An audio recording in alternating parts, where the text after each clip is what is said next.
Bonsoir, bienvenue dans l'Église aujourd'hui, l'émission religieuse que tous les samedis soirs vous accompagne après l'after-foot qui est proposée par le diocèse de Monaco. Ce soir, on va parler du discernement, qui est un concept qu'on retrouve aussi dans l'Église. Et pour le faire, je reçois François Bert. Bonsoir. Ça va, Théo. Vous êtes l'auteur du livre Le discernement à l'usage de ceux qui croient qu'être intelligent suffit pour décider. Un livre qui est paru chez Artege en septembre 2023. Mais vous êtes aussi un Saint-Cyrien, ancien officier parachutiste à la Légion étrangère, et en 2011, vous avez créé une boîte de RH. Donc, vous accompagnez des dirigeants dans leur formation et dans leur travail de guide dans les entreprises. D'abord, comme je disais, est-ce que vous avez piqué le concept au christianisme du discernement? On peut dire que précisément, pour moi, le christianisme n'est pas propriétaire du concept. Et Mm. le christianisme l'a beaucoup développé au point qu'on a pu lui associer le concept, et notamment chez les jésuites, Notamment les chez... jésuites et Saint Ignace, etc.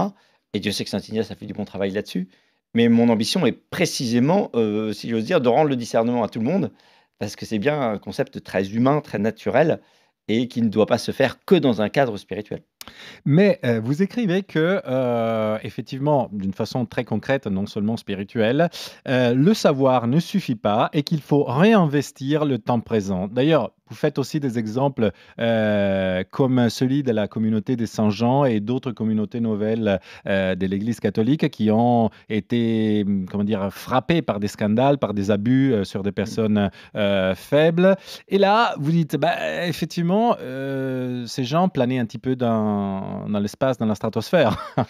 Oui, c'est ça. C'est-à-dire qu'il y a un peu 3 problèmes. C'est-à-dire qu'il y a un problème de société contemporaine qui est de croire que ce qu'on ressent dans l'instant va durer éternellement. Et ce Et qu'on donc ressent personnellement en voilà, donc plus. c'est voilà, j'ai l'inspiration, de la même façon qu'aujourd'hui on croit que l'émotion suffit pour régler les problèmes, au niveau politique.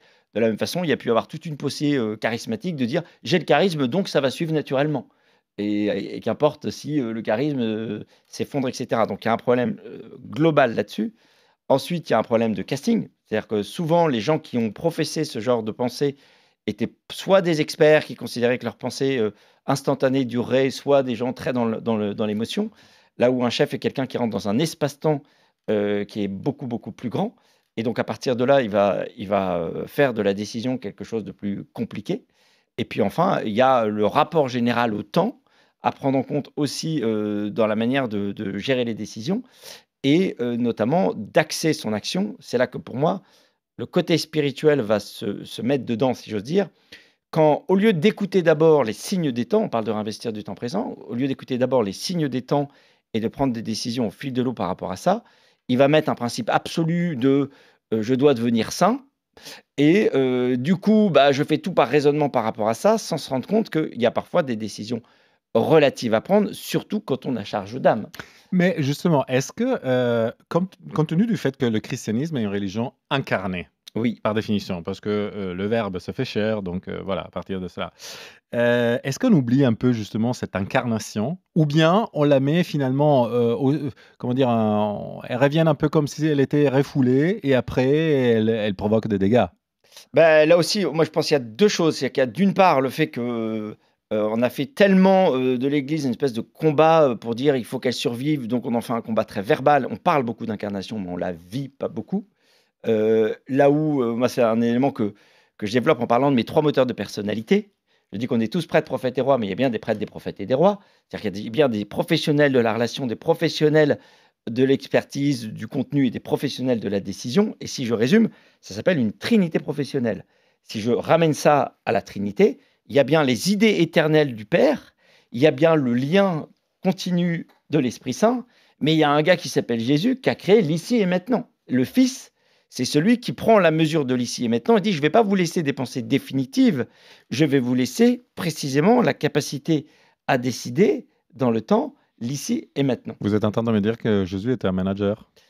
Profondément, au Dans le passage, sens moderne du terme. bah, dans le sens, oui, où il a pris la mesure, non pas, de en fait, on en parle, ça nous amène sur 2 choses, ce que j'appelle le vertige du plan, le vertige du lien. Il est ni l'un ni l'autre. Le vertige du plan, c'est la loi et puis c'est tout, basta. Mmh. Tentation de beaucoup de religions, soit au départ, soit même en cours de route. Le christianisme a toujours cette tentation de se recacher derrière la règle pour ne surtout pas avoir à discerner. et on revient Et c'est les sectes aussi qui ont cette qui manière de fonctionner. exactement, soit d'être complètement dans le lien, au passage, vous voyez, c'est avant concile, après concile. Mhm. Là où le Christ dit précisément: «Je viens accomplir la loi», mais là, dans l'ici et maintenant, en m'incarnant, en prenant des décisions qui surprennent, typiquement avec la femme adultère et cetera, là où les gens étaient tétanisés. Dans le «Rendez à César ce qui est à César, à Dieu ce qui est à Dieu», tous ces éléments de sagesse pour repositionner la relativité du temps présent pour la vie quotidienne, le Christ l'incarne à sa façon. Et vous faites dans votre livre aussi d'autres exemples, en citant notamment des saints. On a parlé tout à l'heure de Saint Ignace de Loyola, donc le fondateur de la Compagnie de Jésus, les Jésuites. Mais j'ai vu dans l'une des pages de votre livre que vous parliez aussi de Saint Bernard de Clairvaux, qui est l'un des grands saints français. Enfin, là, où vous invitez à redécouvrir le principe de la moisson différée. Parce que Saint Bernard disait quelque chose à ces hommes, à ces gars, qui étaient, Qui était, voilà: «Ne soyez pas des canaux, soyez des réservoirs». c'est-à-dire, C'est-à-dire, ne soyez pas juste des gens qui font passer ce qu'ils reçoivent sans réfléchir, avec juste comment dire? La bonne conscience de dire: «J'ai fait ce qu'il faut», Mhm. et de cocher tout de suite la case avec une sorte de précipitation. N'oublions pas que saint Bernard a fait un énorme burn-out parce qu'il était trop pressé, trop précipité, Mhm. justement, et de dire: «Le réservoir, il a 3 qualités. Un, il se remplit d'abord, avant de donner». Vous voyez, c'est fou, hein, mais les moines, ceux qui ont des vrais, prennent le temps de se remplir avant de donner, où nous, dans nos vies, souvent, on court Mhm. au lieu de prendre le temps de se remplir aussi. 2, ils ne donnent que ce qui méritent, donc ils filtrent. Et 3, en cas de difficulté, il a la possibilité de durer parce que justement, il a ce réservoir-là. Le stock. Voilà, le stock. Et cela peut être appliqué aussi dans les entreprises. Clairement, et moi je le donne souvent cet exemple-là dans les entreprises. Un exemple concret de réservoir. Ah bah, pour moi, l'exemple concret de réservoir, pour moi, il y aura 2 niveaux. Il y a la manière dont, chaque dirigeant est capable de se réserver dans son emploi du temps un espace indépendant, que moi je pousse tous les dirigeants à se créer un espace de vision. Je Mhm. leur dis: «Quel temps hebdomadaire consacrez-vous à votre vision?» Pour prendre du champ, pour reculer, pour laisser décanter, pour se familiariser avec le silence, hein. On parle en entreprise, je le dis aussi en politique, hein. Je Mhm. rêve qu'il y ait une chambre de discernement et de silence, dans tous les lieux de pouvoir. Vous êtes en train de dire que vous aussi, vous voudriez une troisième chambre dans le Parlement ou Oui, bah, exactement, dans le parlement, à l'Élysée, partout, et à Matignon. Et la deuxième chose, 2e exemple, c'est dans le rapport à la décision. C'est-à-dire qu'on pourrait parler d'une quatrième chambre, enfin, c'est la même, en fait. Ce que j'appelle la chambre de faisanderie. C'est la même, c'est-à-dire que, c'est une question que je fais poser à tous mes dirigeants, chaque fois qu'on leur soumet une question, là, sous la pression, et notamment médiatique, de leur dire: «Est-ce qu'une non-décision de ma part a des conséquences immédiates? Sinon, mettez-moi la décision en chambre de faisanderie». Parce que vous n'avez pas tous les éléments, parce qu'elle n'a pas décanté complètement toutes ses dimensions. Prendre une décision stratégique, bah, c'est faire le tour d'une sculpture, donc ça prend du temps, c'est pas regarder une image. Voilà. Vous avez mentionné effectivement un concept très chrétien qui est celui qui concerne tous les baptisés dans le Christ. Quand on est baptisé, on devient prêtre, prophète et roi. Bon. Et vous dites aussi qu'il y a cette trinité que vous avez dit de l'entreprise et rappelle aussi qu'il y a une façon de réinvestir chaque citoyen de son pouvoir de discernement. J'ai regardé la citation exacte. Qu'est-ce que ça veut dire? Mais ça veut dire qu'en fait, pour moi, on a tous, moi je parle même d'espace de règne. Hmm. On a tous un lieu sur lequel, on a la possibilité de faire quelque chose. C'est 2 choses là-dessus, c'est que aujourd'hui, l'erreur qu'on a faite, c'est, de croire que tout se résolvait par les idées. Les idées, c'est de l'écumologie. C'est-à-dire qu'on me dit: «Soudainement, la France se réveille conservatrice» ou «Soudainement, la France se réveille, plus à gauche». N'importe quoi, ça c'est pas soudainement. Et Là, on d'ailleurs, vous parlez aussi du concept pas de l'accélérateur des startups, mais des du ralentisseurs de... ralentisseur de start-up, exactement. Parce que pour ça aussi, il faut, bon, on pourra y revenir, mais ralentisseur de start-up parce que ça fait reposer les idées qui courent dans tous les sens dans quelque chose d'opérable. Et donc, si on revient précisément au sujet précédent, c'est que plus on amène les gens sur leur talent, et c'est comme ça pour moi qu'on unit un pays, plus on arrive à coaliser, à coordonner l'effort dans le bon sens, parce que chacun est représenté par son talent et non pas par ses idées. Enfin, c'est comme si le matin, avant de monter à l'assaut, je dis: «Toi, tu penses quoi? Ah, c'est con, tu tirais bien, je t'emmène pas.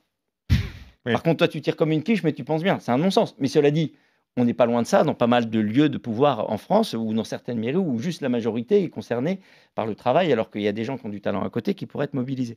Donc ça, c'est au niveau, j'allais dire, du système dans son ensemble, mais au niveau du management en tant que tel, ce qui est très intéressant sur ce temps donné, c'est on revient au rapport au temps. C'est tout mon avant-dernier chapitre sur le explique-moi ton dispositif, la vraie subsidiarité. Souvent, les gens qui disent j'ai essayé la subsidiarité, ça marche pas. Mmh.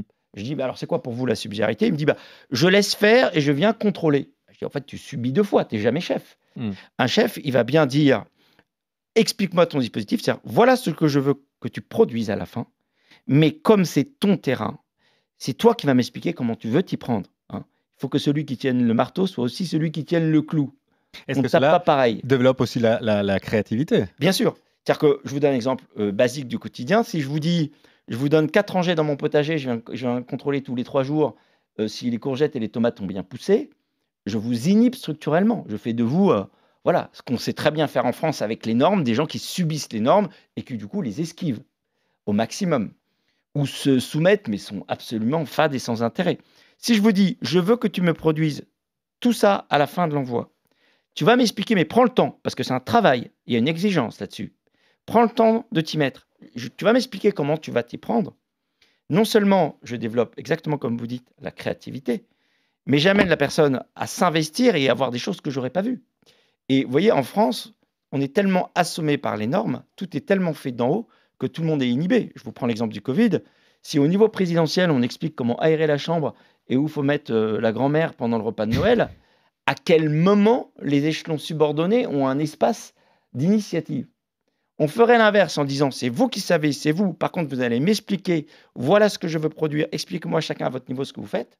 Ben, on est dépassé, ça qui est magique en management, par la capacité d'initiative et de créativité de ses collaborateurs.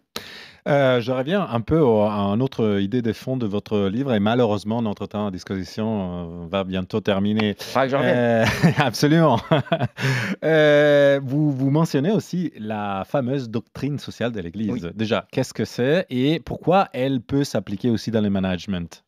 Clairement, la doctrine sociale de l'Église, en fait, c'est la manière dont l'Église, qui est experte en humanité depuis le temps qu'elle accompagne les siècles, a essayé d'identifier des principes de bon sens applicables pour tout le monde. Et donc, et pour moi, justement, puisque c'est du bon sens applicable par tout le monde, rendons-le de bon sens applicable par tout le monde et rendons-le surtout contextuel. C'est-à-dire que quelqu'un qui va, un chef qui va appliquer la subsidiarité de manière autoritaire, va faire un non-sens en disant c'est la doctrine, etc. Donc c'est pour ça que le mot doctrine ne sonne pas juste, là où c'est surtout du bon sens et du bon sens qui doit être incarné. Et c'est une manière de réaligner les choses. Ce que fait la doctrine sociale, elle réaligne les choses à leur finalité, c'est-à-dire qu'elle proportionne dans toute entreprise, il y a de la croissance, etc., mais il y a l'humain aussi, et ça réaligne tout. Ça permet simplement qu'une entreprise sache bien, puisse poser au départ quelles sont ses finalités. Après, tout l'enjeu pour moi, pour que ce soit vivable, c'est qu'il faut encore une fois l'intelligence de quelqu'un qui en prend les décisions quotidiennes. Donc, il faut toujours un guide qui a de la hauteur et qui prend les choses. Bah, le meilleur exemple que je puisse donner, hein, et ce serait la bonne réponse là-dessus, c'est un exemple que je développe beaucoup dans le bouquin, c'est l'exemple de la montagne. Vous apercevez souvent, en politique comme en entreprise, qu'il y a 2 excès. Il y a les incantateurs de sommet.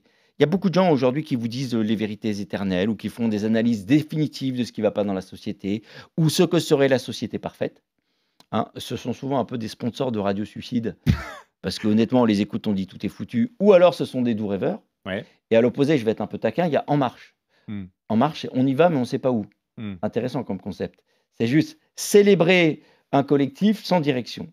Ce qui fait avancer les gens, et c'est là toute la difficulté du discernement et du commandement quotidien, c'est quelqu'un qui vous dit, OK, on est en contrebas de la montagne, le sommet, on ne le voit pas. Par contre, le col, là, on le voit. Moi, je prends la responsabilité, je fais l'effort de voir le col, d'embarquer tout le monde sur le col.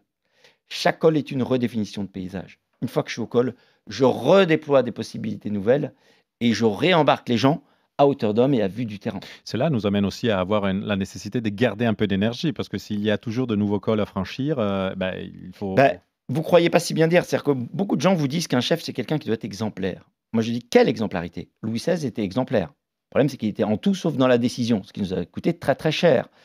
L'exemplarité, c'est bien celle de la décision. À l'inverse. Hein? À l'inverse de Louis XVI, il y avait un autre roi qui Bah, par exemple, à Henri IV.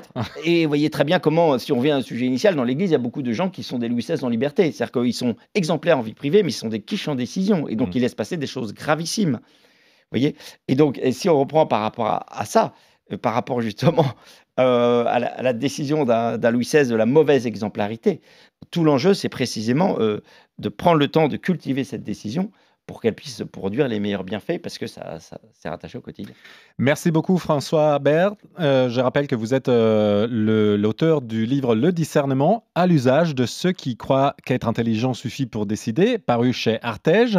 Merci d'être venu. Avec plaisir. Il y a beaucoup de choses à dire sur ce sujet, donc je pense qu'on en reparlera. Je dis bonne nuit à nos auditeurs et je leur donne rendez-vous à samedi prochain après l'Afterfoot, toujours sur RMC ou bien sur le site et sur l'application de RMC. Buonanotte et bonne nuit.